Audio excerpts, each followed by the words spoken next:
హిందూ ధర్మం ప్రేక్షకులకు నమస్కారం. ఆదిశంకరాచార్య జయంతి మహోత్సవం ప్రత్యేక కార్యక్రమానికి స్వాగతం.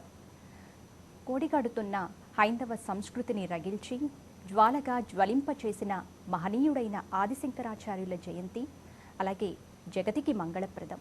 ఇంతటి మహిమాన్వితుడైన ఆదిశంకరాచార్యుల గురించి మనకు తెలియని మరెన్నో విశేషాలను మనకి ముచ్చడించడానికి మనతో పాటు స్టూడియోలో సిద్ధంగా ఉన్నారు. విశిష్ట అతిథులు కూడా విచ్చేశారు. మరి వారిలో మొదటివారు భారతీ తీర్థ పురస్కార గ్రహీత ఆదిశంకరాచార్య భక్త సమాజం వ్యవస్థాపకులు పసర్లపాటి బంగారయ్య శర్మ గారు. నమస్కారం అండి. మరొకరు భారతీ తీర్థ పురస్కార గ్రహీత వేదశాస్త్ర విద్వాన అభినవ సుఖ ప్రముఖ వేద పండితులు ముదిగొండ శంకర శర్మ గారు. నమస్కారం అండి. శర్మ గారు, ముందుగా ఈ రోజు హైందవ సంస్కృతి దేదీప్యమానంగా వెలుగొందుతోంది అని అంటే దానికి కారణం ఆదిశంకరాచార్యులు గారు ఒక కారణంగా మనం చెప్పుకోవచ్చు. మరి అటువంటి ఆదిశంకరాచార్యుల జయంతి మహోత్సవాలను మనం చాలా ఘనంగా జరుపుకుంటూ ఉన్నాము. ముందుగా వారు మన భారతదేశంలో జన్మించటం వలన అసలు ఎలాంటి ఉపయోగం కలుగుతుందంటారు? శ్రీ మహాగణాధిపతయే నమః. శ్రీ మహాసరస్వత్యై నమః. శ్రీ గురుభ్యో నమః. సదాశివ సమారంభాం శంకరాచార్య మధ్యమాం అస్మదాచార్య పర్యంతాం వందే గురు పరంపరాం. ఇప్పటికి 1200 సంవత్సరాల క్రితము భారతదేశ పరిస్థితి చాలా గడ్డుగా ఉన్నదమ్మా. అన్ని అవైదిక మతాలు బాగా ప్రబలి చాలా దుర్భిక్ష స్థితికి ఏర్పడ్డది. అంటే దుర్భిక్ష స్థితి ఎందువల్ల వస్తుందంటే యజ్ఞయాగాది క్రతువులు సక్రమంగా జరగకపోవటం వల్ల. దేవాన్ భావయత అనేన తేదేవా భావయంతు పరస్పరం భావయంత శ్రేయఃపరమవాప్స్యత. ఇక్కడ యజ్ఞయాగాది క్రతువులు సక్రమంగా జరుగుతూ ఉంటే సకాల వర్షాదులు ఇవన్నీ కూడా చక్కగా మనకి కురిసి మనకి సరి అయినటువంటి సస్యాదులన్నీ పండుతాయి. ఎప్పుడైతే ఇది లేకపోయిందో అక్కడ కూడా సక్రమమైనటువంటి పరిస్థితి ఉండక దేవతలందరూ కూడా పరమశివుణ్ణి ఆశ్రయించినట్లుగాను, స్వామి అక్కడ ఎవరు సంధ్యావందనం చేసేవాళ్ళు లేరు, కనీసం క్రతువు అనేటువంటి 2 అక్షరములు కూడా వినటానికి ఇష్టపడనటువంటి కర్మభూమిలో జనం తయారైనారు. మరి దీనిని ఎలా సరిదిద్దాలో శ్రీవారే ఆలోచించాలి అని పరమశివుణ్ణి ప్రార్థించారు. రావణ కుంభకర్ణాదులు లేకపోతే కంసాదులు ప్రత్యేకంగా రాక్షసాంశతో ఉన్నప్పుడు వాళ్ళని సంహరించడానికి భగవదవతారాలు వచ్చినాయి. ఇప్పుడు అందరిలోనూ పరివర్తన తీసుకొని రావాలి, అంతేగాని ఒకళ్ళని సంహరించినందువల్ల ఈ సమస్య పోయేది కాదు. కనుక సాక్షాత్ పరమశివుడే అందరికీ హృదయస్థానంలో ఉండి ప్రేరకుడైనటువంటి ఆ పరబ్రహ్మస్వరూపుడు కనుక ఆయన నేనే అవతరించి దీనిని ఉద్ధరిస్తాను వైదిక మార్గాన్ని అని దేవతలకి చెప్పినట్లుగా మనకి మాధవి శంకర విజయంలో కనిపిస్తుంది. అంటే కేవలము అవైదికంగా ఉన్నటువంటి పరిస్థితిలో శంకర భగవత్పాదాచార్యుల వారు అవతరించారు. అవతరించి యజ్ఞభూమినిగా తయారు చేశారు. అంటే సర్వత్రా కూడా వైదిక మార్గాన్ని పరిఢవిల్ల చేశారు. అంతేగాక వైదిక మార్గం 2 రకాలుగా ఉంటుందమ్మా, ప్రవృత్తి లక్షణము నివృత్తి లక్షణము అని. అంటే యజ్ఞయాగాది క్రతువులు చేయటము, ఉపాసనాకాండ, వీటి ద్వారా పరమాత్మను సంతృప్తిపరచడం ఒక రకమైనటువంటి మార్గం. ఇది కొంత భాగం వెళ్ళి మళ్ళీ కిందకి రావటం, క్షీణే పుణ్య మత్స్యలోకం విశంతి అని. జరణ మరణ ప్రవాహముల నుండి తప్పించుకోవటం దీనివల్ల సాధ్యం కాదు. లేకపోతే ధర్మకార్యాలను చేయటం, ఈ ధర్మకార్యాల వల్ల ఫలితమైనటువంటి స్వర్గాది లోకాలలో సుఖాలను క్షీణే పుణ్య మత్స్యలోకం విశంతి అని తిరిగి ఈ భూలోకంలో కానీ అధోలోకాల్లో కానీ ఎక్కడైనా పునః జన్మని పొందటం, ఇది ప్రవృత్తి లక్షణ ధర్మం. ఇక నివృత్తి లక్షణ ధర్మం అంటే ఇలా ఎంతకాలం ఈ జరణ మరణ ప్రవాహం నుండి తప్పించుకోవాలి అని అంటే ఏం చేయాలి అని అంటే సద్గురువుని ఆశ్రయించి తనని తాను గుర్తించాలి. ఆ పరమాత్మ అయినటువంటి వరబ్రహ్మమే తన యొక్క స్వరూపము. అహం బ్రహ్మాస్మి, ప్రజ్ఞానం బ్రహ్మ, అయమాత్మ బ్రహ్మ, ఇలా తత్వమసి 4 మహావాక్యాలలో ప్రతిపాదింపబడ్డది పరతత్వం. దానిని బోధించటానికే భగవత్పాదుల వారు తన జీవితంలో ఎక్కువ భాగాన్ని కేటాయించారు. మొదట్లో 8 సంవత్సరాలు మాత్రమే కాలడిలో జీవించినటువంటి స్వామివారు తక్కిన 24 సంవత్సరాలలో ముమ్మారు భారతదేశాన్ని మొత్తాన్ని కూడా పర్యటించి అవైదికమైనటువంటి మార్గాలని ఖండించి నాయన పరస్పర ద్వేషాలతో ఉండవద్దు మీరు. విష్ణుద్వేషం శైవులకి, శైవద్వేషం విష్ణువులకి, శాక్తేయులకి ఉభయద్వేషం, గాణాపత్యులకి తక్కిన వాళ్ళ మీద ద్వేషం, ఇలా ఉండటం న్యాయం కాదు. పంచపూజా పరానకరోతు. భగవత్పాదులు వారు ఏం చేశారు అంటే పంచాయతన పూజని చేస్తూ మీరందరూ కూడా సగుణోపాసన చేసుకోండి. ఇది ఒక మార్గమే, ప్రవృత్తి మార్గమే ఇది కూడా.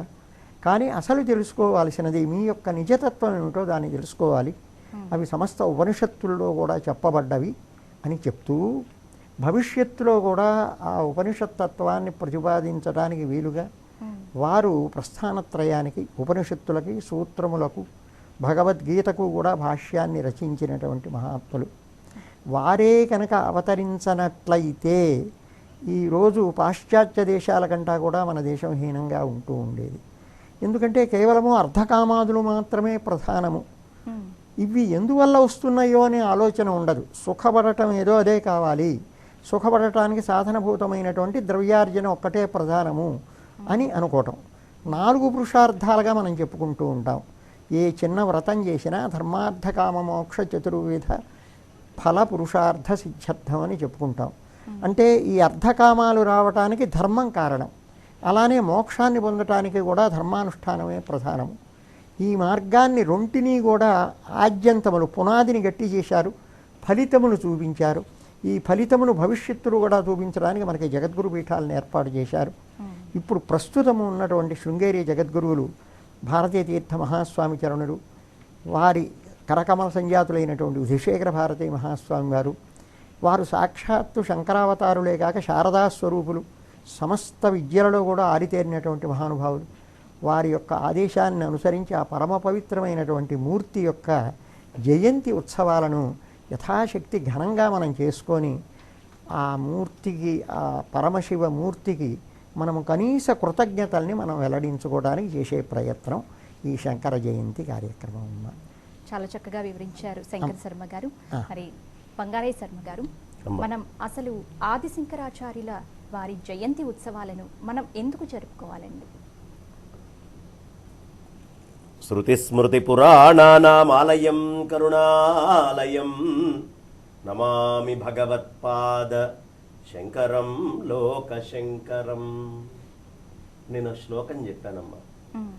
శృతి స్మృతి పురాణానామాలయం కరుణాలయం. ఏమిటయ్యా శంకరాచార్యులు వారు చేసింది అంటే, వేదరాశి మొత్తము ఓ దగ్గర ఉందమ్మా. అది అర్థం కాకుండా, దాన్ని మొత్తము తీసుకోకుండా, ఏమీ అర్థం కాని పరిస్థితుల్లో అది ఎందుకు మనకి అందించబడ్డది ఈ వేదరాశి అనేది తెలియలేదనుకోమ్మా, ఓ అద్భుతమైనటువంటి వజ్రం ముందరున్న అజ్ఞానం ఉన్నవాడు గాజురాయంత అన్ని వెళ్ళిపోతాడు. ఆ స్థితిలో మానవాళ్ళంతా ఉండుండేది. శంకరాచార్యులు వారు రాకపోతే విలువైనటువంటి వేదరాశి అనేటటువంటి ఆ వజ్రంలో గాజు ముక్క కింద భావించి దానికి వాడుకుంటూ ఉండేవాడు. అలాగే అద్భుతమైనటువంటి స్మృతులు. ఇప్పుడు బ్రహ్మసూత్రాలు ఉన్నాయి. ఈ బ్రహ్మసూత్రం వ్యాసుల వారు ఒక చిన్న సూత్రం డెఫినేషన్గా ఇచ్చారు. ఇవాళ మనం మ్యాథమెటిక్స్ అన్ని చదువుకుంటున్నాం. ఓ ఫార్ములా ఉందనుకోమ్మా, దాన్ని మొత్తము స్టెప్ వైజ్గా తీసుకొని అంతా వర్ణించకపోతే ఎవరికి ఆ ఫార్ములా అర్థం కాదు. దాన్ని వివరించి చెప్పేవాళ్ళు కావాలి. అలా బ్రహ్మసూత్రాలని ఏమాత్రము స్ఖాళిత్యము దోషము లేకుండా పరిపూర్ణమైనటువంటి ఆ బ్రహ్మసూత్ర సారాన్ని మానవాళికి అందించినటువంటి వారు ఆదిశంకర భగవత్పాదాచార్యుల వారే. కాబట్టి ఆ మొత్తము బ్రహ్మసూత్ర సారాన్ని మనకు అందించినటువంటి పెద్దలు వారు. ఇక మనకి భగవద్గీత కృష్ణ పరమాత్మ చెప్పారు. కానీ కృష్ణయ్య చెప్పినటువంటి దాని నిగూఢమైనటువంటి అర్థం ఏమిటి, కృష్ణయ్య ఈ మానవాళిని ఎలా ఉద్ధరించాలనుకుంటున్నారు అని ఆ భగవద్గీతలో ఉండేటటువంటి సారభూతమైన కృష్ణ హృదయాన్ని ఆవిష్కరించాలి అంటే ఒక గురువు కావాలి. ఈ మూడిటిని అందించినటువంటి వాళ్ళు శృతులని, ఇటు అంటే ఉపనిషత్తులకి భాష్యం రాసి, బ్రహ్మసూత్రాలకి భాష్యం రాసి, విష్ణు సహస్రనామాలు, ఇది భగవద్గీత లాంటి వాటిని అందించి, అనేకమైనటువంటి ప్రకరణ గ్రంథాలన్నిటినీ మనకు అందించి అనేకమైన స్తోత్రాలు అతి సామాన్యుడు కూడా కూర్చొని వాళ్ళ పాడుకోగలిగేటటువంటి చెప్పుకోగలిగేటటువంటి భగవంతుణ్ణి స్మరించగలిగేటటువంటి స్తోత్రాలు. ఎందుకు మనలాంటి వాళ్ళం వెళ్ళామనుకో అమ్మా, గుళ్ళో మనకు రాయి కనిపిస్తుంది, కానీ అందులో ఉండేటటువంటి శంఖము యొక్క మాహాత్మ్యం ఏమిటి, చక్రము యొక్క గొప్పతనం ఏమిటి, ఈ మూర్తి ఇక్కడ ఎందుకున్నాడు, ఏ ఆకారంలో ఈ మూర్తి పడుకోనున్నాడు, ఈయన రంగనాథస్వామి ఎందుకయ్యాడు, ఈ రంగనాథస్వామి ప్రత్యేకత ఏమిటి, ఓ స్తోత్రంలో పెట్టేశారు. పరమేశ్వరుడి యొక్క ప్రత్యేకత ఏమిటి, ఆయన యొక్క గొప్పతనం ఏమిటి, ఆ లీలలు ఏమిటి, ఇవన్నీ ఓ స్తోత్రంలో తీసుకొని అమ్మవారి యొక్క మహత్ ఏమిటి, ఈ మొత్తం విశ్వమంతా అమ్మ యొక్క శక్తి ఎలా వ్యాప్తి చెంది ఉంది, ఆ శక్తి వల్లే ఏమేమి జరుగుతోంది, ఇవన్నీ దర్శించాలిగా. మనం దర్శించగలమా సామాన్యమైన కంటితోటి? ఇలా సృష్టిలో ఎలా అయితే వేదరాశిలో ఉన్నటువంటి విషయాలు అంత తేలికగా అర్థం కావో, మిగతా ఎక్కడా అర్థం కానటువంటి విషయాల్ని వేద భాండాగారం మనకి చెప్తోందో, అలా బయట అర్థం కానటువంటి అంశాలన్నిటినీ చెప్పడానికి మానవాళికి ఒకటి కావాలి. ఈ కలియుగంలో నిస్సంకోచంగా ఆదిశంకర భగవత్పాదాచార్యుల వారు ఈ పనిని పరిపూర్ణంగా చేశారు. పరిపూర్ణంగా ఆయన చేశారమ్మా, ఇవన్నీ అందించారు. ఇప్పుడు మరి ఇంత ఇచ్చినటువంటి వ్యక్తికి ఇంత విజ్ఞానం ఇచ్చి ఇవ్వడమే కాదు, ఆ రోజు వీటిల్ని ఖండించే వాళ్ళు ఎవరెవరున్నారో, ఏ శాక్తేయం గొప్ప అని వాడు అంటాడు, లేదండి వైష్ణవం గొప్ప, లేదండి శైవం గొప్ప, అబ్బే గాణాపత్యాన్ని మించింది లేదు, సౌరాన్ని మించింది లేదు, అలా సుబ్రహ్మణ్యుడికి సంబంధించిన దానికంటే గొప్పది లేదు అని రకరకాలుగా ఉన్న వైదిక ధర్మంలోనే పెనుగులాడుకుంటూ ఉంటే, అలా కాదయ్యా, ఈ అన్నీ కూడా ఒకటే అయినటువంటి పరమాత్మతత్వం వైపు మిమ్మల్ని తీసుకెళ్ళడానికి ఉన్నాయి, నీ ఇష్టం వచ్చింది నువ్వు ఆచరించు, కానీ దాని పరమ లక్ష్యము ఎందులో ఇంచి వెళ్ళినా అదే అని చెప్పినటువంటి వారు ఆదిశంకర్లు. అంటే ఏం చేశారు, సమన్వయం చేశారు. సమాజం విడివిడిగా కొట్లాడుకుంటూ ఉంటే నాది గొప్ప నాది గొప్ప నాది గొప్ప మనం అనుకుంటాంగా, మా అబ్బాయి గొప్పవాడండి, అబ్బాయి మా వాళ్ళు మా ఇంటికి మించిన వాళ్ళు లేరు అని మనం ఎలా అయితే లోపల రాగద్వేషాలు పెట్టి మాట్లాడుకుంటున్నామో, భగవంతుడి స్వరూపం కూడా రాగద్వేషాలతోటి ప్రపంచం చూస్తూ ఉంది. శంకరులు వచ్చేటప్పటికి మరి భగవంతుడి విషయంలో రాగద్వేషాలు ఏమిటి, ఆయన ఏ రాగద్వేషాలు లేకుండా అన్నిటికీ అతీతమై నిర్గుణ నిరాకార పరబ్రహ్మ సచ్చిదానంద ఘన చిదానందమై ఉంటే మీ రాగద్వేషాలు ఆయన మీద రుద్దుతారేమిటి, ఇది అక్కడ రుద్దకూడదు అని చెప్పి మానవాళి లోపల మొత్తము భగవంతుడి పట్ల భక్తి ప్రేమ మన కర్మాచరణ ఎలా ఉండాలి అన్నిటినీ దిద్దినటువంటి వారు. ఉపాసన ఎలా ఉండాలి, కర్మోపాసన ఎలా చేయాలి, బ్రహ్మోపాసన ఎలా చేయాలి, అన్నిటినీ దిద్ది చూపించినటువంటి వారు శంకరులు. కాబట్టి ఆదిశంకరులు 32 ఏళ్లలో ఈ భూమి మీద వారొచ్చి అందించినటువంటి విషయాలు అనన్య సామాన్యం. సూర్యుడి కిరణాలు భూమి మీద పడతాయమ్మా, ఒక్క 2 నిమిషాలు కిరణాలు గనక మనం ఒడిసి పట్టుకోగలిగితే ఒక 2 ఏళ్లకి సరిపడా విద్యుత్ శక్తి అన్ని శక్తులు ఈ భూమికి అవసరమైనవన్నీ మనకి వెంటనే దొరుకుతాయి. ఆ ఒడిసి పట్టేటటువంటి జనరేటర్లో ఆ కెపాసిటీ ఉన్నటువంటి వస్తువులు మన దగ్గర లేవు కాబట్టి మనం ఏదో ఉన్నంతలో కొద్దిగా పట్టుకొని వాడుకుంటున్నాం. అలా ఏదో కొద్దిగా తీసుకొని వాడుకునేటటువంటి మానవాళికి ఈ కలియుగాంతమైపోయి పూర్తిగా ఇదైనా ఏ కృతయుగంలో పుట్టినా ఎప్పుడు పుట్టినా అవసరమైనంత ఆ దివ్య జ్ఞాన భాండాగారాన్ని మొత్తాన్ని ఓ దగ్గర స్టోర్ చేసి ఇచ్చిన వారు ఆదిశంకర భగవత్పాదాచార్యులు. కాబట్టి ఆయన జయంతిని మనం చేసుకుంటాం. ఎందుకు చేసుకోవాలి అంటే, ఇవాళ మనకి అనేక రాష్ట్రాలు ఉన్నాయి. మీరు ఏ రాష్ట్రం పేరైనా చెప్పండి, ఆ రాష్ట్రానికి వెళ్ళి ఆ రాష్ట్రంలో ఉన్న పండితులతోటి శంకరులు వాదించి అవైదిక మతాలని ఖండించి అక్కడ ఉండే క్షేత్రాలన్నిటినీ ఉద్ధరించి, అక్కడ నదులని ఉద్ధరించి, అక్కడ ఉన్న పర్వతాలను ఉద్ధరించి, అక్కడ ఉండే వనాలని ఉద్ధరించి అన్ని రకాలుగా భగవత్ విభూతి ఈ భారతదేశంలో ఎలా వ్యాప్తి చెంది ఉంది అని సామాన్యుడికి శక్తితో కూడినటువంటి వైదికమైనటువంటి అన్ని క్షేత్రాలని పునరుద్ధరణ చేసి ఇది దీని గొప్పతనం ఇది దీని గొప్పతనం అని స్తోత్రాలు రాసి మర్చిపోకుండా ఉండేట్టుగా అంత సాహిత్యాన్ని అందించినటువంటి ఏకైక మూర్తి మనందరికీ ఇవాళ స్ఫూర్తి. అది దివ్యమైన ఆదిశంకర భగవత్పాదాచార్యుల వారి విభూతి. అది ఎప్పుడూ మర్చిపోకూడదు మనం. అందుకని శంకరులని మనం నిత్యము అనుష్ఠానం చేస్తూనే ఉండాలి. ఆయన్ని పట్టుకున్నవాడు ఈ సంసారం అనేటటువంటి మాయలో చిక్కుకోడు. ఆయన్ని వదిలిపెట్టినటువంటి వాడు ఈ సంసారం అనేటటువంటి మాయ నుంచి బయటపడడు. కాబట్టి అంత గొప్ప ఈ సంసార సాగరాన్ని దాటించడం కోసం వచ్చినటువంటి నావ ఆదిశంకర భగవత్ స్వరూపము. సాక్షాత్తు శంభోర్మూర్తిశ్చరతి భువనే శంకరాచార్య రూప. ఆ దక్షిణామూర్తే ఈ శంకరాచార్యుల వారుగా వచ్చి మన అజ్ఞానాన్ని పోగొట్టారు. కాబట్టి ఇంత విభూతి ఇచ్చారు కాబట్టి ఆయన్ని పూజించాలి. చాలా చక్కగా తెలియపరిచారు బంగారయ్య శర్మ గారు.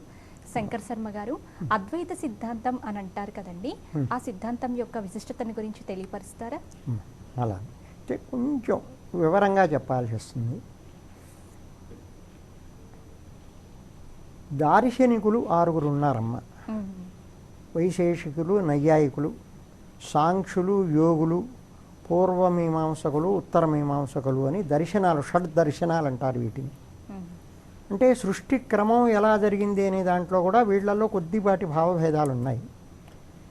ఈ మొదటి వైశేషికులు, నైయాయికులు అనేటువంటి వాళ్ళు ఆరంభవాదులు. అంటే పరమాణువుల నుండి చరాచర ప్రపంచము ఉద్భవించింది అని వీళ్ళు చెప్తారమ్మా. సాంఖ్యులు, యోగులు అలా కాదు. మూల ప్రకృతి, త్రిగుణాత్మకమైనటువంటి మూల ప్రకృతి ఉంటుంది. దానినే కొందరు మహామాయ అని అంటారు. ఆ మూల ప్రకృతే సమస్త జగత్తు ఆ మూల ప్రకృతి నుండి పరిణమించినది అని చెప్తారు సాంఖ్యులు. అయితే ఈశ్వరుడు ఉండటం వల్ల, ఈశ్వరుని కారణముగానే ఈ ప్రకృతి నుండి చరాచర ప్రపంచము ఉద్భవించినది అని చెప్పేవాళ్ళు యోగులు.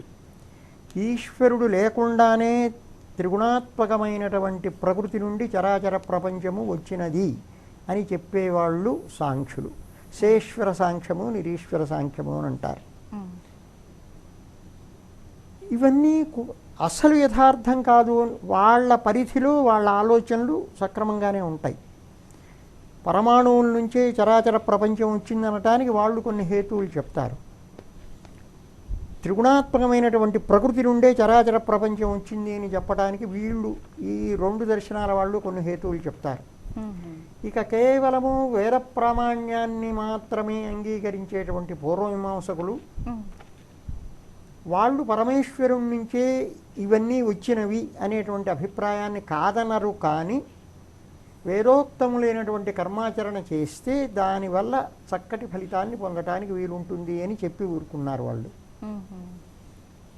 ఇక వేదాంతులు, అద్వైత వేదాంత దర్శనము అనేది ఏదైతే ఉన్నదో వీళ్ళే చెప్పారమ్మా. అద్వైత దర్శనము అంటే ఏమిటి అని అంటే పరమాణువుల నుండి రావటం కాదు, అలానే మూల ప్రకృతి మాత్రమే కారణము కాదు, పరబ్రహ్మ నుండే ఈ చరాచర ప్రపంచము సృష్టింపబడినది అని. అయితే ఆ పరబ్రహ్మ మాయని స్వీకరించినప్పుడు వశీకృత మాయుడైతాడు, ఈశ్వరుడు అనే పేరుని పొందుతాడు. అతడి నుండి ఈ చరాచర ప్రపంచము భాసిస్తున్నదంటారు అద్వైత వేదాంతులు. పుట్టినది అని అనటల్లా, పరిణమించింది అని అనటల్లా, భాసిస్తున్నది. ఆ మాటకు అర్థం ఏమిటంటే, మీ మెళ్ళో ఒక చక్కటి హారం ఉంది, ఇంకొక హారం ఉంది, చెవలకి కొన్ని హారాలు ఉన్నాయి, వాటికి రకరకాల పేర్లు ఉన్నాయి. ఈ పేర్లు, అన్ని రకాల పేర్లు మీరు చెప్పారు, బాగానే ఉంది. ఇది మొత్తం బంగారమే కదా అంటే ఏమంటారు? అవుననే అంటారుగా. బంగారము అంటే అవుననే అంటున్నారు. మరి ఇన్ని పేర్లు చెప్తున్నారు. జగత్తులో ఇన్ని రకాలుగా భాషించేది సమస్తము బ్రహ్మమే, అది ఒక్కటి తప్ప రెండవ వస్తువు లేదు. ఇన్ని రకాలుగా భాషిస్తూ ఉన్నది ఆ ఒక్కటేను. వాచారంభణం వికారో నామధేయం మృత్తికేచ్చేవ సత్యం అని ఛాందోగ్య శృతి. అక్కడనే ఈ తక్కిన వ్యాఖ్యానాలన్నీ కూడా వస్తాయి. అంటే విశ్వముగా చరాచర ప్రపంచముగా ఇన్నిగా కనిపిస్తున్నది ఆ పరమేశ్వరుడే తప్ప అతడికి మించినది మరొకటి లేదు అనేటువంటి సిద్ధాంతం అద్వైత సిద్ధాంతం. దీనికి ప్రాతిపదిక మనం ఇది ఏదో పెడగా ఉన్నదేమో అని అనుకోక్కర్లేదమ్మా. ఆ పరమేశ్వరుడి వల్లనే ఇదంతా సృష్టింపబడ్డది, నీవే ఆ పరమేశ్వరుడవు, నీ బుద్ధికి సాక్షిగా ఉన్నటువంటి వాడు పరమాత్మే అని చెప్తూ ఉన్నది అద్వైత వేదాంతం. అది ఎలా? ఆ పరమేశ్వరుడు చరాచర ప్రపంచాన్ని సృజించాడో లేదో మీకు తెలియదు, కానీ మీకు కళలు వస్తాయా ఎప్పుడైనా అమ్మ? కళలు వస్తాయి కదా, వస్తాయి. కళల్లో అనేక విషయాలు మీరు చూస్తూ ఉంటారు కదా. ఆ చూడు అవి ఎక్కడి నుంచి వచ్చినాయి? మీకేమన్నా దానికి ఆధారం ఉన్నదా? ఏమన్నా సామగ్రి తీసుకొచ్చి సృజించారా? పెద్ద బ్రహ్మాండమైన మంచం మీద పడుకో ఉన్నారు, డన్లప్ మంచం మీద. ఆ పరుపు ఎక్కడి నుంచి వచ్చింది? ఏ కంపెనీలో తయారైంది? లేదు, మీరు పెద్ద వాహనం మీద బరబర వెళ్తూ ఉన్నారు, ఆ రోడ్డు ఎవరు వేసింది? ఈ వాహనం ఎక్కడి నుంచి వచ్చింది? వీటికి అన్నిటికీ సమాధానం ఏమొస్తున్నది? మీ చేత కల్పింపబడినవి. మీరే ఇన్ని కల్పించుకోగా పరమాత్మ ఇన్ని రకాలుగా తనని చూపించుకోవటంలో ఆశ్చర్యమేం లేదు. ఇవే ఉపనిషత్తులన్నీ చెప్తూ ఉన్నవి. సర్వం ఖల్విదం బ్రహ్మ నేహనానాస్తి కించన. సర్వమపి చరాచర ప్రపంచం అంతా కూడా బ్రహ్మమయమేను, నానాగా భాషిస్తున్నదే తప్ప నానా కాదు. అంత మాత్రం చేత వ్యావహారిక సత్యత్వం లేదని అనటంలే వాళ్ళు. వ్యవహారంలో ఇవన్నీ ఉన్నట్లుగానే అనుభవాలు వస్తాయి, కానీ ఇది నిజము కాదు. ఇది మొత్తము పరమాత్మ యందు ఇన్ని రకాలుగా జగత్తు భాషిస్తూ ఉన్నదే తప్ప ఇది పరమాత్మ వలె సత్యమైనటువంటి ద్వితీయ వస్తువు లేదు. అందువల్ల ద్వితీయ వస్తువు లేనిది పరమాత్మ ఒక్కటే కనుక అద్వితీయము. అదే అద్వైత వేదాంతము. సమస్త ఉపనిషత్తులు దీనినే ప్రతిపాదిస్తున్నాయి అని అద్వైత వేదాంతాన్ని గురించి భగవత్పాదుల వారు చెప్పిన విషయము అదే. ఇందాక మా బంగారయ్య శర్మ గారు చెప్తూ సూత్రభాష్యాన్ని అద్భుతంగా రచించారని చెప్పారు. ఆ విషయంలో ఒక్క మాట చెప్పి నేను ముగిస్తాను. తప్పకుండా గురువుగారు. వేదాంత దర్శనము అంటే మహావిష్ణువు యొక్క అవతార రూపులైనటువంటి వ్యాస మునీంద్రుల చేత రచింపబడినటువంటి 555 సూత్రములు. వాటిల్లో సెక్షన్లుగా విభజిస్తే దానినే 192 అధికరణములు అని కూడా అంటారు.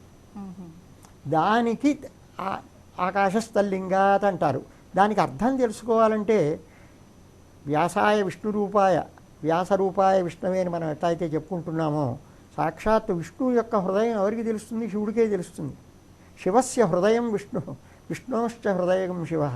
కనుక ఆ విష్ణు హృదయాన్ని తెలుసుకున్నటువంటి పరమశివుడు దానికి వ్యాఖ్యానం చేశారమ్మ. దానికి సాక్షాత్తు చతుర్వేద భాష్యకర్త అయినటువంటి మాధవ విద్యారణ్య స్వామి వారు తమ శంకర విజయంలో చక్కటి ఒక శ్లోకం రాస్తారు తమాషగా. పాదాదాసీత్ పద్మనాభస్య గంగ శంభోర్వక్త్రాత్ శాంకరీ భాష్య సూక్తి. మరి ఆ త్రివిక్రమావతారంలో ఉన్నటువంటి ఆ పాదములను ప్రక్షాళన చేస్తే అదే గంగగా అవతరించింది. 3 లోకాలనే పావనం చేస్తున్నది. పాదాదాసీత్ త్రివిక్రమావతారంలో మహావిష్ణువు యొక్క పాదములను క్షాళనం చేస్తే వచ్చేదిందే గంగ. అలానే శంభోర్వక్త్రాత్ శాంకరీ భాష్య సూక్తి. ఈ సూత్ర భాష్యము అనేటువంటి ఇదొక ప్రవాహం.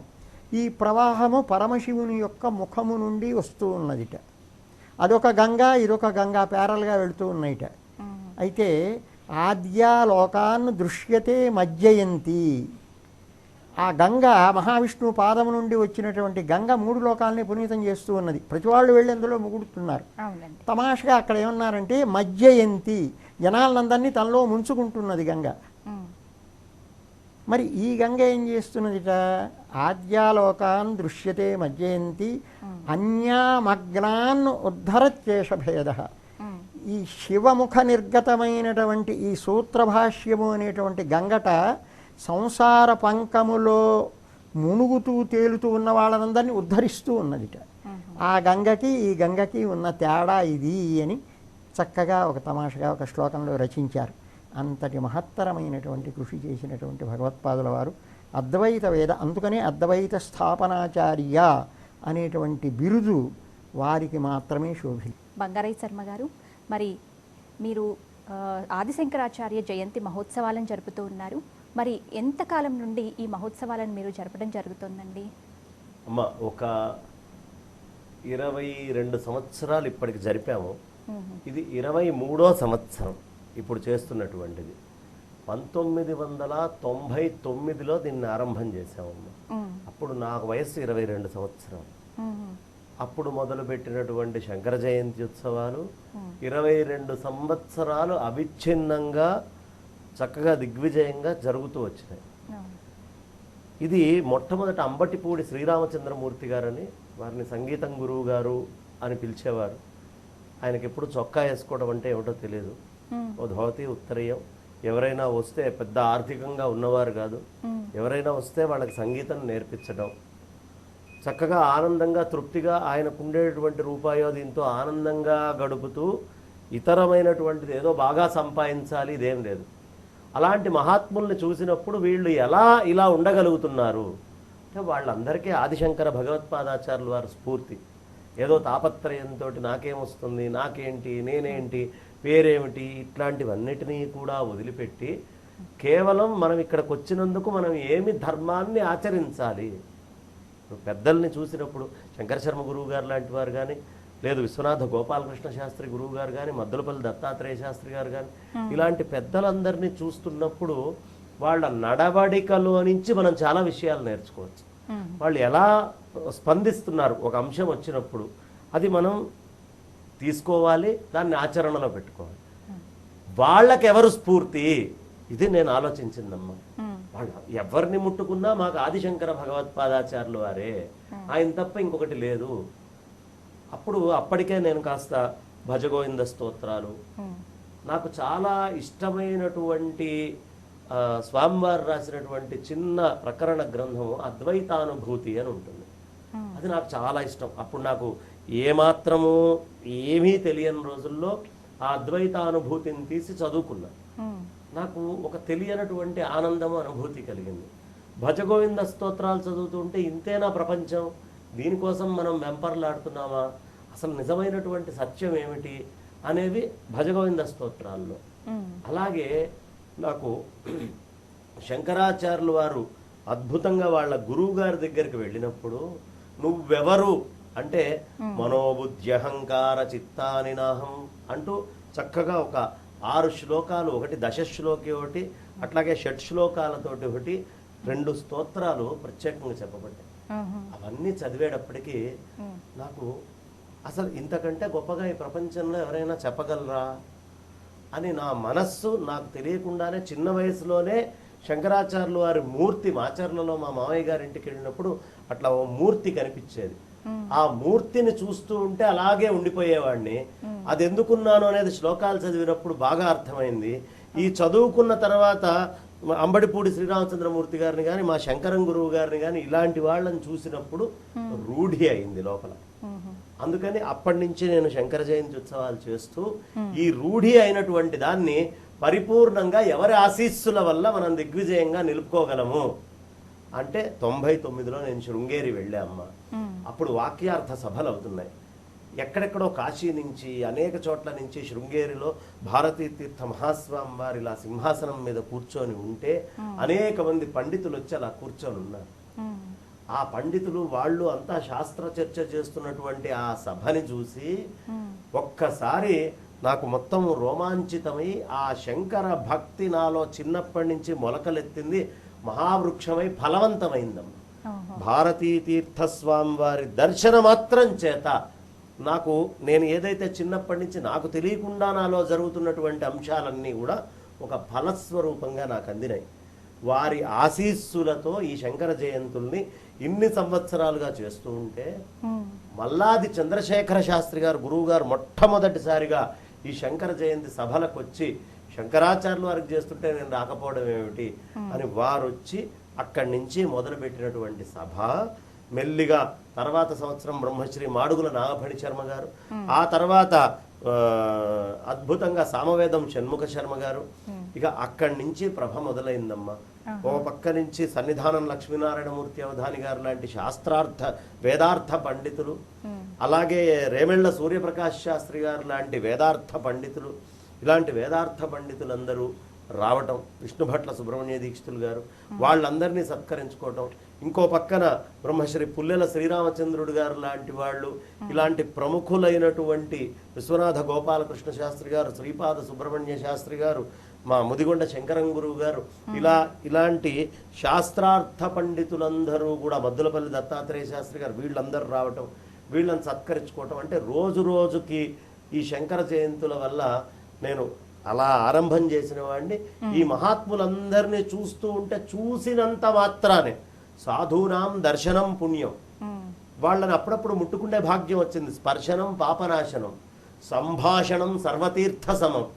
అన్ని తీర్థాలలో మునిగితే ఏ పుణ్యం వస్తుందో ఆ పుణ్యము అలాంటి మహాత్ములైన వంటి వాళ్ళతో మాట్లాడితే చాలు వస్తుంది.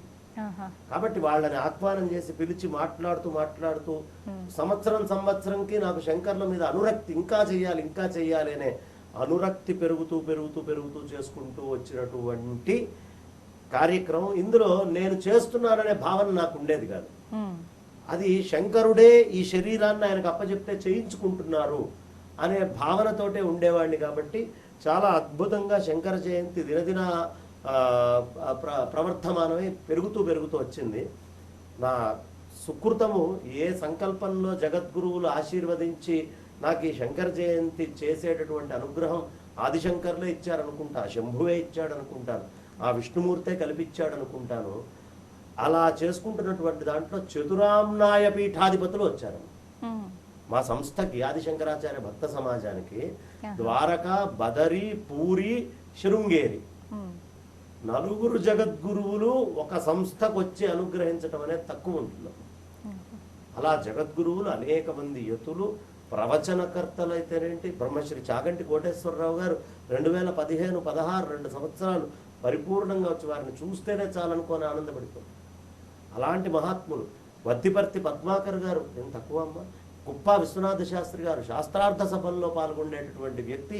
ఇత పూర్వమే శాస్త్రార్థంలో మాకు వచ్చారు వారు. ఇలాంటి వాళ్ళు ఈ సంవత్సరం అసలు శంకరులని నమ్ముకొని, శంకరులే సర్వస్వం అనుకొని జీవించేటటువంటి ప్రతి ఒక్కళ్ళు ఈ కార్యక్రమంలో పాల్గొంటున్నారు ఈ సంవత్సరం.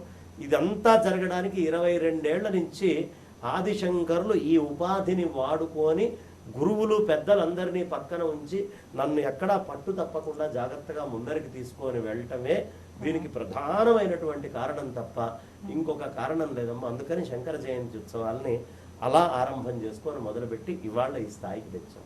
చాలా సంతోషం అండి, చక్కని విషయం తెలియపరిచారు శంకర శర్మ గారు. మీరు ఇంతకు ముందే తెలియచేయటం జరిగింది, ఆదిశంకరాచార్యులు 32 సంవత్సరాల వయసులోనే భారతదేశాన్ని 3 సార్లు పర్యటించారు అని చెప్పి. వారికి ఎలా సాధ్యమైందండి? అష్టవర్షే చతుర్వేది, ద్వాదశే సర్వశాస్త్రవితు, షోడశే కృతవాన్ భాష్యం, ద్వాత్రింశే మునిరత్యగాత్ అని వారి యొక్క చరిత్రని అతి సంగ్రహంగా ఒకే శ్లోకంలో చెప్పారమ్మ. 8 సంవత్సరాల వయస్సు వచ్చేటప్పటికీ సమస్త వేదశాస్త్రములను అధ్యయనం చేశారు. అలానే సన్యాసాశ్రమాన్ని స్వీకరించి పరతత్వాన్ని గురువుల వల్ల స్వీకరించారు. 12 సంవత్సరాలు వచ్చేటప్పటికి 16వ సంవత్సరం వయస్సు వచ్చేటప్పటికే గురువాజ్ఞని అనుసరించి కాశీలో విశ్వేశ్వర స్వామి యొక్క ఆజ్ఞానుసారముగా బదరీ క్షేత్రానికి వెళ్ళి అక్కడ ప్రస్థానత్రయ భాష్యాదులే కాక ఇతర కృతులను కూడా రచించారు. ఇక 32 సంవత్సరాలకు తిరిగి తమరు వచ్చి ఇక్కడ చెయ్యవలసినటువంటి సమస్త కార్యక్రమములు పూర్తి కావటం వల్ల తిరిగి కైలాసానికి వెళ్ళారు అని శ్లోకం యొక్క తాత్పర్యం. సామాన్య మానవుడైతే ఇవన్నీ చేయటం అసాధ్యం. మానవులు కారు కనుకనే, మానవ రూపంలో ఉన్నటువంటి పరమశివుడు కనుకనే ఆయన చేయగలిగారు. క్లుప్తంగా చెప్పే సమాధానం కొంచెం వివరంగా చెప్తే, దేవతల యొక్క ప్రార్థనని అనుసరించి కాలడి గ్రామంలో ఆర్యాంబ శివగురువులు అనేటువంటి దంపతులు, ఆ శివగురువు అనేవాడు మహాపండితుడు, ఆయన విద్యాధిరాజు గారి కుమారుడు. ఆయన ఇద్దరికీ వృద్ధాప్యస్థితి సంభవిస్తున్నది, వృద్ధస్థితి సంభవిస్తున్నది. ఇంకా సంతానం కలగలేదు అని బాధపడుతూ ఉంటే, ఉపమన్యువుకి పాలు లేవు అని అంటే క్షీర సముద్రం మీద ఆధిపత్యాన్ని ఇచ్చినటువంటి స్వామి ఉండగా మనకేమిటి, మనం పోయి ఆశ్రయిద్దాం స్వామిని అని అక్కడ కాలడి సమీపంలో ఉన్నటువంటి కొండ మీద వృషాచలేశ్వరుడని ఆయన్ని కొంతకాలం ఆరాధిస్తారు ఆ దంపతులు ఇద్దరు.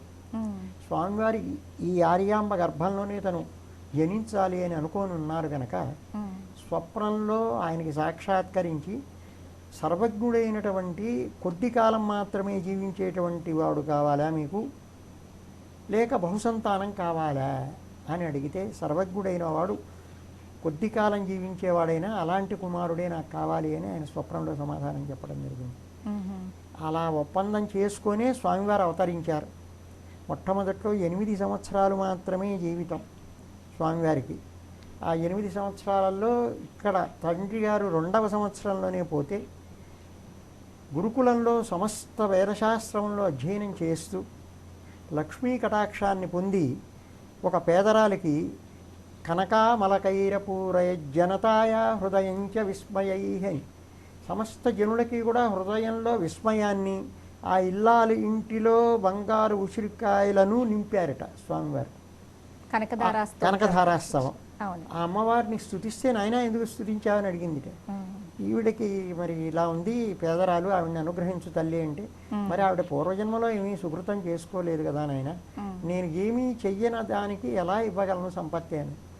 అప్పుడు ఎప్పుడో ఇవ్వలేదు సరే, ఇప్పుడు నేను సద్బ్రహ్మచారిని, నాకు ఇదిగో ఈ ఉసిరికాయ వేసింది, మరి దీన్ని అనుసరించి నువ్వు ఏదైనా చేస్తే చేయొచ్చు కదా తల్లి. సరేనని ఆవిడ సంతోషించి ఆ ఇల్లు మొత్తం కూడా బంగారు ఉసిరికాయలతో నిండేటట్లుగా చేసింది. ఇలానే బాల్యాన్ని నుంచి పరమశివుడు కనుక ఆయన యొక్క విభూతులు అనేకం కనిపిస్తూ వచ్చినాయి. 8వ సంవత్సరంలోనే అంతవరకే ఆయనకు ఆయుష్యం. కానీ ఆశ్రమాంతరం సన్యాసాన్ని స్వీకరిస్తే మళ్ళీ ద్విగుణీకృతమైనటువంటి వయస్సు వస్తుంది కనుక సన్యాసాశ్రమ స్వీకారం చేసి, అది కూడా సాక్షాత్ ఆదిశేషుని యొక్క అవతారం గోవింద భగవత్పాదాచార్యుల వారు. అందుకనే ఆయన భజగోవిందం అని మహావిష్ణువుని స్తుతించినట్లే కనిపిస్తూ ఉన్నది. స్వగురు నామోచ్చారణ ఆ రకంగా ఆయన చేస్తూ వచ్చారు భగవత్పాదుల వారు. అయినా నువ్వు ఇక్కడ నాకు సేవ చేస్తూ కూర్చోవటం కాదు, మహత్తరమైనటువంటి విభూతి చూపిస్తారు. అప్పుడు ఆ నర్మదా నది మొత్తం పొంగి ఊళ్ళన్నీ కొట్టుకొచ్చే పరిస్థితి వస్తే వారు తపస్సమాధిలో ఉంటారు గురువులు. అప్పుడు స్వామివారి దగ్గరికి చిన్న వయస్సే, ఈయన తేజస్సు చాలా అపరిమితంగా కనిపిస్తున్నది. ఏమిటి గొడవ అంటే ఇట్లా చెప్తారు.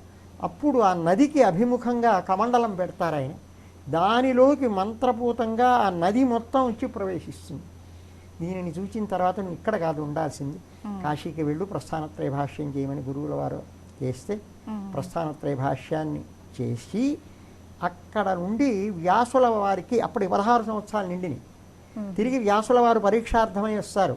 ఈయన వ్రాసినటువంటి సూత్ర భాష్యమును కొంత ఖండిస్తారు.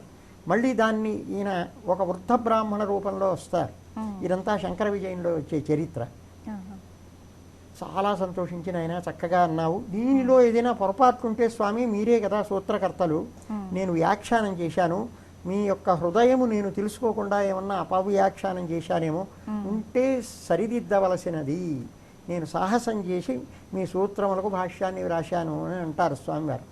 అంటే వ్యాసుల వారు అంటారు, నాయన నువ్వు రాసిన దాంట్లో ఎక్కడా సాహసం ఏం లేదు, కానీ ఇప్పుడు ఒక మాట అన్నావే, ఏదన్నా పొరపాట్లు ఉంటే దాన్ని సరిదిద్దండి అని, ఇది మాత్రం సాహసమే. నువ్వు రాయటం ఏమిటి, దానిలో పొరపాట్లు ఉండటం ఏమిటి, తావకం కమలయో నిసభాయామప్యవాప్స్యతి పరాం వరివస్య. నీ యొక్క ఈ సూత్రభాష్యము, ఈ సూత్రముల మీద వ్యాఖ్యానం చెయ్యాలి అని సత్యలోకంలో చతుర్ముఖ బ్రహ్మ దగ్గర ఉన్నటువంటి మహర్షులు ఎప్పుడైనా చర్చ చేసినా దీనిని ఆధారం చేసుకొని చేస్తారు. అంత అద్భుతంగా ఉన్నది. కానీ పరమతాలు అనేక రకాలుగా వైదిక విరుద్ధమైనటువంటి మతములు చాలా ఏర్పడ్డవి. వాటినన్నిట్లని ఖండించి అద్వైత స్థాపనాచార్యుడుగా నీవు ఉండటమే గాక నీ తదనంతరం కూడా ఇలానే పరంపర సాగేటట్లుగా నీవు ఏర్పాటు చేసిన తర్వాతనే నువ్వు వచ్చేసేయి అన్నారు అని మరొక 16 సంవత్సరాలు పెంచారు. ఆ 16 సంవత్సరాలలో 12 సంవత్సరాలు శృంగేరిలో నివసించారు. తక్కిన 4 సంవత్సరాల్లోనే భారత భూభాగాన్ని మొత్తాన్ని పర్యటించారు స్వామివారు. కర్మభూమి ఎక్కడైతే ఉన్నదో అక్కడ మొత్తం పర్యటించారు. మన ఆంధ్రదేశంలో పర్యటించిన క్షేత్రాలు శ్రీశైలం ఒకటి, వెంకటాచలం ఒకటి, 2 మాత్రమే తిరిగినట్లుగా శంకర విజయంలో కనిపిస్తుంది. ఎందుకంటే ఇక్కడ ఉండేటువంటి పండితులు స్వామివారితో వాదన చేయటానికి వెళ్ళలే. నిజపాద సరోజ సేవనాయై వినయేన స్వయమాగతానధాంధ్రాన్ అనుగృహ్య అని ప్రతి చోట స్వామివారితో వాదన చేయడానికి వచ్చేవాళ్ళట పండితులు. కానీ మన ఆంధ్ర పండితులు, తెలంగాణ పండితులు అట్లా రాలే. స్వామివారిని ఆశ్రయించి వారి యొక్క ఆశీస్సులను పొందుదామని వినయంగా అక్కడికి వెళ్ళారట. దానికి సంతోషించి వీళ్ళని ఆశీర్వదించి మహారాష్ట్రకి వెళ్ళారు. అక్కడ ఉండేటువంటి పండితులను దిగ్విజయం చేయడానికి అని కనిపిస్తుంది. శృంగేరిలో ఉన్నటువంటి పూజారులను నేపాల్లో నియమించారు. కాలడిలో ఉన్నటువంటి నంబూద్రి బ్రాహ్మణులను బదరీనాథులో నియమించారు. ఇలా ఈ మొత్తము కూడా ఒక్క త్రాటి కిందకి తెచ్చారు మహానుభావులు. 2 సముద్ర తీరాలు, 2 పీఠభూముల్లో 4 పీఠాలని స్థాపించారు. ఒకటి సముద్ర తీరంలో గోవర్ధన పీఠం తూర్పున, అలానే పశ్చిమంలో ద్వారక, పీఠభూముల్లో దక్షిణము శృంగేరి, ఉత్తరము బదరి. ఇలా చెక్బందిగా 4 వైపులా 4 పీఠాలని. ఇవి 4 వేదములకు సంబంధించిన పీఠాలు. అది ఋగ్వేద పీఠము, శృంగేరి యజుర్వేద పీఠము, ద్వారక సామవేద పీఠము, బదరి అధర్వణ వేద పీఠము. ఇలా చెక్బందీతో చేసి తమ యొక్క ఆ అద్వైత ప్రచారాన్ని అవిచ్ఛిన్నంగా వీళ్ళందరూ కూడా చేస్తూ ఉంటారు, పీఠాధిపతులందరూ అనేటువంటి ఉద్దేశ్యంతో బ్రహ్మచర్యాశ్రమం నుండే సన్యసించినటువంటి మహానుభావులు అయినటువంటి ఆ మహాత్ములు కేవలము శంకర స్వరూపులుగానే మనకి భాషిస్తూ ఆ రకంగా ముమ్మారు వారు పర్యటించారు అని అంటే సామాన్య మానవుడికి సాధ్యం అయ్యేది కాదు. పరమశివుని యొక్క అవతారము కనుకనే వారి శిష్యులు సన్నీళ్ళు అక్కడ వనగళ్ళలాగా ఉంటాయి బదరి కేదారాల్లో. వాళ్ళు తట్టుకోలేకపోతే అప్పుడు ఉష్ణగుండాలు ఏర్పాటు చేశారు స్వామివారు. ఇది మరి అందరికీ సాధ్యం అయ్యే పని కాదు కదా. అవునండి. క్రకచులు, కాపాలికులు వాళ్ళు చాలా క్రూరులు. ఒక్కసారి శిష్యులందరినీ సంహరించడానికి వాళ్ళు కత్తులు గిత్తులు తీసుకొని ఇచ్చారు. ఇక వీళ్లతో శాస్త్రార్థం కుదరదు. ఎట్లాంటి వాళ్ళకి అట్లానే సమాధానం చెప్పాలి. వారికి ఉన్న మంత్రశక్తితో హూంకారంతో వీళ్ళందరినీ బూడిదలుగా చేశారు. అలాంటి అనేక రకాలైనటువంటి శక్తుల్ని ప్రదర్శించారు సాక్షాత్ పరమశివుని యొక్క అవతార స్వరూపులు కనుక వారికి మాత్రమే సాధ్యమైనది కాలినడకన ఇంత దూరం తిరిగి రావటం అనేది. చాలా చక్కని విషయం తెలియపరిచారు శంకర్ శర్మ గారు, బంగారయ్య శర్మ గారు. అయితే ఆది శంకరాచార్య భక్త సమాజం స్థాపించడానికి మీకు స్ఫూర్తి ఎవరండి? నాకు స్ఫూర్తి ఆదిశంకరులే. ఎందుకంటే ఆయన గ్రంథరాశి చదివిన తర్వాత ఇంత విజ్ఞానాన్ని ఇంత అనాయాసంగా పండొల్చి పెట్టినటువంటి ఆయనకి మనం కాకపోతే ఎవరు చేస్తారు? అసలు ఎంత రుణపడి ఉన్నాము. ఈ విషయాలన్నీ కూడా నాకు ఏమీ తెలియకుండా కేవలం చదువుకొని నేను మొదలుపెట్టినటువంటిది. తర్వాత పెద్దవాళ్ళందరి దగ్గర నుంచి నేను చేస్తున్న, నాకు తెలియకుండా నేను చేసినటువంటి పని ఇంత గొప్పదా అని. 2, మా నాన్నగారు శంకర జయంతి ఉత్సవాలు అని చేయడం ముందు నుంచి, శంకర జయంతి రోజు ఎవరైనా ఓ బ్రాహ్మణ్ణి ఇంటికి పిలిచి ఆయన కాళ్ళు గడిగి భోజనం పెట్టడం, ఇది ఇంకొక స్ఫూర్తి. ఇంకో స్ఫూర్తి మా తాతయ్య గారు శంకర విజయము అంటూ తెలుగులో పద్యకావ్యం ఒకటి రాశారు. కరెక్ట్గా నేను పుట్టేటటువంటి సమయము ఆ శంకర విజయ కావ్య రచన అచ్చు ఒకటేసారి జరిగినాయి. కాబట్టి అలా నాకు తెలియకుండానే మరి మా పూర్వీకుల నుంచి వస్తున్నటువంటిది, పెద్దల యొక్క ఆశీస్సులు, ఇవన్నీ కూడా నాకు ఒక స్ఫూర్తి కింద పనిచేసి కుటుంబంలో ఆ స్వామివారి యొక్క మూర్తిని ఎప్పుడు ఇంట్లో ఎక్కడ చూసినా చూడటం చాలా విశేషంగా, ఇది నాకు ప్రధానమైనటువంటి స్ఫూర్తి అమ్మ. చిన్న వయస్సు నుంచి పఠాలు చుట్టం కానీ, గ్రంథాలు వారికి సంబంధించినవి తీసుకుంది కానీ, మా పూర్వీకులైనటువంటి వాళ్ళు చేసినటువంటి మా తాతయ్య గారు వాళ్ళు చేసిన రచనలు కానీ, శృంగేరి పీఠంతోటి వారికి అప్పటి నుంచి అనుబంధం ఉండేది. అలా పెద్దలైనటువంటి వాళ్ళు ఎవరిని కొలుస్తారో తెలియకుండా వంశంలో అది చేరుతుంది. అలా నాకు తెలియకుండా వాళ్ళందరి తపస్సు నాకు స్ఫూర్తి కింద మారి ఈ సంస్థని స్థాపించాను అని నేను అనుకుంటూ ఉంటాను. అయితే మే 2వ తేదీ నుండి జరగబోతున్న ఆదిశంకరాచార్యుల జయంతి ఉత్సవానికి శృంగేరి పీఠాధిపతుల ఆశీస్సులు కూడా ఉన్నాయండి? పరిపూర్ణంగా ఆశీస్సులే కాదు, వారి యొక్క దిశానిర్దేశంలో చేస్తున్నటువంటి ప్రతి పని వారి ఎరుకలో పెట్టి, వారు ఏది చేయమంటే అది, ఏది వద్దు అంటే దాన్ని ఆపి అడుగులు ముందరికి వేస్తూ కార్యక్రమాన్ని తీసుకొని వెళ్తూ ఉన్నామమ్మా. ఇది చాలా చాలా విశేషమైనటువంటి ఆ స్వామివారి యొక్క కృప, దీంట్లో అనుమానం ఇంకేమీ లేదు. చక్కగా చేయాలి అని నేను 2013 దాకా 12 దాకా మామూలుగా చేస్తూ వస్తుంటే అప్పటికి ద్వారకా బదరి స్వామివారు వచ్చారు. 2012లో డిసెంబర్ 8వ తారీఖు నాడు భారతీ తీర్థ స్వామివారు మా కార్యక్రమంలో మా వేదిక మీదకి వచ్చి ఆ స్వామివారు నిల్చొని, ఇవాళ నేను ఇక్కడికి రావడానికి కారణం బంగారయ్య శర్మ గారికి ఉండేటటువంటి ఆదిశంకర్ల మీద ఉండేటటువంటి భక్తి ఉందే, శ్రద్ధగా శంకర జయంతులు చేస్తున్నారు అదే అని చెప్పి, మేము వేసుకున్నటువంటి చిత్రపటాన్ని చాలా గొప్పగా చెప్పి, ఈ కార్యక్రమము ఇంకా ఉన్నతోన్నతితోటి ఇంకా అభివృద్ధితోటి ముందరికి వెళ్ళాలి అని వారు వేదిక సభాముఖంగా అందరూ వింటుండగా ఇచ్చినటువంటి ఆశీస్సులు.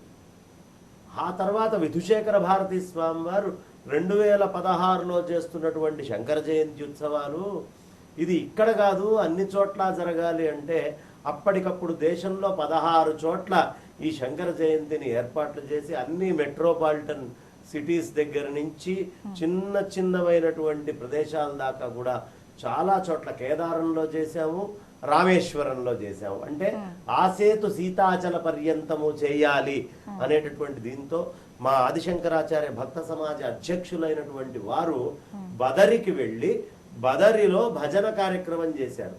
అనుకోకుండా అప్పుడు మన తెలంగాణ రాష్ట్రం నుంచి కవిత గారు వెళ్ళటం, కవిత గారు కూడా ఆ బదరిలో అక్కడ దాంట్లో పాల్గొనడం, ఇక్కడ రామేశ్వరంలో చేయడం, అంటే ఆసేతు సీతాచల పర్యంతము 2016లో చేస్తూ ఢిల్లీలో పెద్దది 2016 అడుగుల నేషనల్ ఫ్లాగ్ డిస్ప్లే చేసామమ్మా. ఈ నేషనల్ ఫ్లాగ్ డిస్ప్లే చేసి మేము కోరింది ఏంటి అంటే శంకరాచార్యుల వారి యొక్క జయంతిని నేషనల్ ఫిలాసఫర్స్ డే కింద డిక్లేర్ చెయ్యాలి అని ఇండియా గేట్ ముందు. ఇప్పటిదాకా ఎవరు అక్కడ అనంత్ కుమార్ గారు 5 సార్లు ఆయన ఎంపీగా గెలిచి అక్కడికి వెళ్ళారు. ఆయన ఒకటే మాట చెప్పారు, నేను 5 సార్లుగా ఇక్కడ నేను ఎన్నికై వచ్చాను, నా అనుభవంలో ఇప్పటిదాకా ఎవరు ఇండియా గేట్ ముందు ఇంత నేషనల్ ఫ్లాగ్ ఏ కాజ్ కోసము వాళ్ళు డిస్ప్లే చేయలేదు అని చెప్పారు. ఆ తర్వాత ఈ రోజు దాకా కూడా చేయలేదు. కాబట్టి ఆదిశంకరాచార్య భక్త సమాజం అంత కార్యక్రమం చేసింది దేనివల్ల? శృంగేరి జగద్గురువుల యొక్క ఆశీస్సుల వల్ల. వారి ఆశీస్సులుంటే అతి సామాన్యమైనటువంటి వస్తువు కూడా ప్రభంజనంగా మహాబలంగా తయారవుతుంది. దూది పింజ కూడా పెద్ద గాలి వచ్చి కొట్టుకొని వెళ్ళినా అది కదలకుండా నిల్చోగలుగుతుంది అని చెప్పడానికి సామాన్యునైనటువంటి నేనే, నా జీవితమే ఉదాహరణ. వారన్నటువంటి ఆ మాటతోటి అది అట్లా జరుగుతూ ఇవాళ ఇంత స్థాయిలో జరుగుతోంది. పరిపూర్ణంగా శృంగేరి జగద్గురువుల ఆశీస్సులే దీనికి బలం. ఇంత కార్యక్రమం నిర్వహణ నేను చేయగలగడానికి కారణం. వారి చంద్రమౌళీశ్వర ఆరాధన సమయంలో అక్కడికి వెళ్ళి కూర్చుంటే ఆ దర్శనం స్వామివారి అభిషేకం చేస్తున్నప్పుడు చేస్తుంటే విధుశేఖర భారతీ స్వామి వారి దగ్గర కూర్చొని వారు ఇచ్చేటటువంటి ఆ అమృతతుల్యమైనటువంటి ఆ వచనాలు, సందేశాలు, ఉపదేశాలు, ఆశీర్వచనాలు అన్నీ వింటూ ఉంటే, అనుగ్రహ భాషణం వింటూ ఉంటే అవి ఇదిగో ఈ విధమైనటువంటి ఆశీర్వచనం కింద మారి ఎప్పటికప్పుడు దిద్దుతూ ముందరికి తీసుకెళ్తుందమ్మా. కేవలం శృంగేరి జగద్గురువుల ఆశీస్సులు తప్ప ఇంకోటి లేదు. నాకున్న బలం అదొకటే. అయితే ఎన్నో విశిష్టతలతో సమాహారంగా ఉన్నటువంటి ఆదిశంకరాచార్యుల జయంతి ఉత్సవ విశేషాలను ప్రేక్షకులకు వివరిస్తారండి. తప్పకుండా అమ్మా. ఈసారి చాలా విశేషంగా జరుగుతుందంటానికి తెలుగునాట చాలా మంది ప్రముఖులు ఉన్నారు. అందులో ఒక శాతమైనా మేము ఆహ్వానించాలి. శంకరాచార్య పరంపరలో ఉండేటటువంటి పెద్దలు చాలా మంది ఉన్నారు. అందులో 1% మందిని, ఇంకా 99% మందిని పిలవాల్సినటువంటి వాళ్ళు ఉన్నా 1% మందిని ఆహ్వానం చేశాము. వాళ్ళల్లో మనందరికీ కూడా అనేక మంది యతీశ్వరులు రాబోతున్నారు. మన ఇప్పుడు హైదరాబాద్ లో మొన్ననే స్కందగిరిలో అత్యంత వైభవంగా విగ్రహ ప్రతిష్ట, అది మన కుంభాభిషేకం అన్ని జరిగినాయి.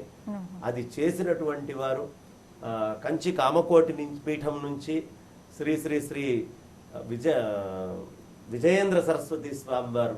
వారిని తలుచుకోగానే ఆ పదపద్మాలు ఒక్కసారి గుర్తొస్తాయి. నమస్కరించుకుంటూ వారు పెద్దలు, వారు విచ్చేస్తున్నారు. అలాగే మైసూర్ దత్తపీఠాధీశ్వరులు శ్రీ శ్రీ శ్రీ గణపతి సచ్చిదానంద స్వామి వారు వారి సందేశాన్ని కూడా మనకి పంపించబోతున్నారు. పుష్పగిరి పీఠాధీశ్వరులు శ్రీ విద్యాశంకర భారతీ స్వామి వారు మనకి ఎప్పుడైనా ఆ శంకర స్వరూపాన్ని దర్శించుకోవాలి అనుకుంటే ఈ తెలుగునాట మనకి వెంటనే అందుబాటులో హైదరాబాద్లో పీఠముతో ఉండేటటువంటి శంకరాచార్య స్వరూపులు శ్రీ విద్యాశంకర భారతీ స్వామి వారు వస్తున్నారు.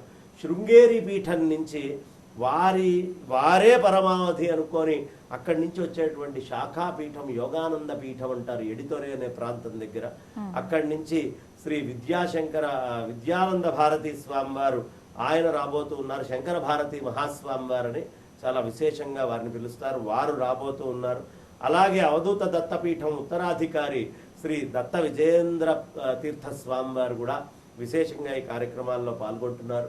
తుని సచ్చిదానంద సరస్వతి స్వామివారు ఇక్కడే 12 రోజుల పాటు ఉండి చక్కగా పాదుకా పూజ అంతా శంకరులు ఏదైతే శృంగేరి నుంచి వస్తోందో వారి పరంపరలో వారు పంపించేటటువంటి దాన్ని అనుష్ఠానం చేయటంలో ముందుండేటటువంటి వారు తుని సచ్చిదానంద తపోవన పీఠాధీశ్వరులు సచ్చిదానంద సరస్వతి స్వామివారు. అలాగే బ్రహ్మానంద సరస్వతి స్వామివారు విద్యారణ్య భాష్యం వేద భాష్యం చదువుకొని ఆ తర్వాత సన్యాసాశ్రమం తీసుకున్నటువంటి మహానుభావులు వారు వస్తున్నారు.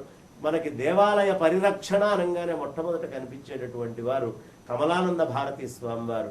వారు పూర్తిగా ఇక్కడికి రావడం, ఈ కార్యక్రమాల్లో పాల్గొనడం, ఇక్కడి నుంచి మంచి చెడు అన్ని చూడడం అంతా వారు కూడా పెద్దలు వారు రాబోతూ ఉన్నారు.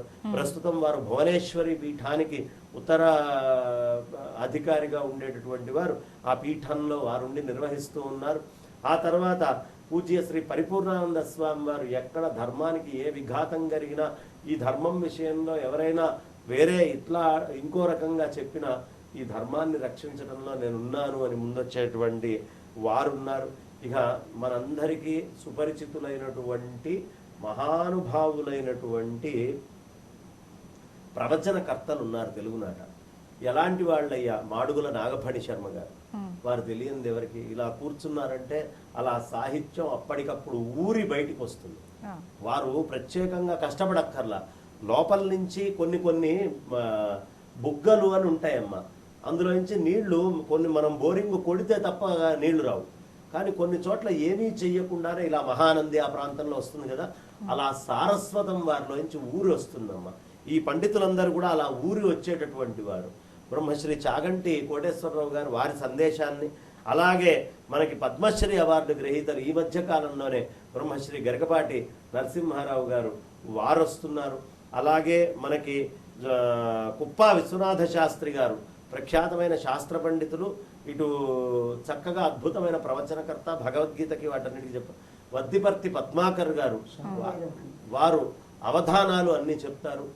ఇప్పుడు ఈ కార్యక్రమం మొత్తం మేము నిర్వహించడానికి మాకు ప్రవచనకర్తలుగా వస్తున్నటువంటి వాళ్ళతో పాటుగా మా సంస్థ మీ వెంట ఉంటుంది, మీరు ఏం చేసినా ప్రతి కార్యక్రమంలో మేము ఉన్నాం అని చెప్పి ఋషిపీఠము పక్షాన నేను కార్యకర్తగా ఉంటాను అని, కార్యకర్తగా కూడా ప్రవచనకర్తనే కాదు అని చెప్పి వస్తున్నారు బ్రహ్మశ్రీ సామవేదం షణ్ముఖ శర్మ గారు వారు ఉన్నారు. అలాగే జొన్నవిత్తుల రామలింగేశ్వరరావు గారు అయితేనేంటి, చిర్రావూరి శివరామకృష్ణ గారు అయితేనేంటి, కాకునూరి సూర్యనారాయణమూర్తి గారు అయితేనేంటి, మైలవరపు శ్రీనివాసరావు గారు అయితేనేంటి, మల్లాప్రగడ శ్రీమన్నారాయణమూర్తి గారు అయితేనేంటి, మన డాక్టర్ అనంతలక్ష్మి గారు అయితేనేంటి, బాచంపల్లి సంతోష్ కుమార్ గారు అమెరికాలో ఉన్న వారి సందేశం ఏంటి, గంగాధర శాస్త్రి గారు, అలాగే మల్లాది రామనాథ శాస్త్రి గారు, కుప్పా శివసుబ్రహ్మణ్యావధాని గారు, కుప్పా శ్రీనివాస శాస్త్రి గారు, ఇలాంటి వాళ్ళు శాస్త్రార్థ పండితులైనటువంటి మహానుభావులు. ఇది చెప్పి మళ్ళీ వేదార్థాలన్నీ కూడా ఉత్తరం మళ్ళీ వచ్చే కార్యక్రమంలో చెప్పుకుందామమ్మా.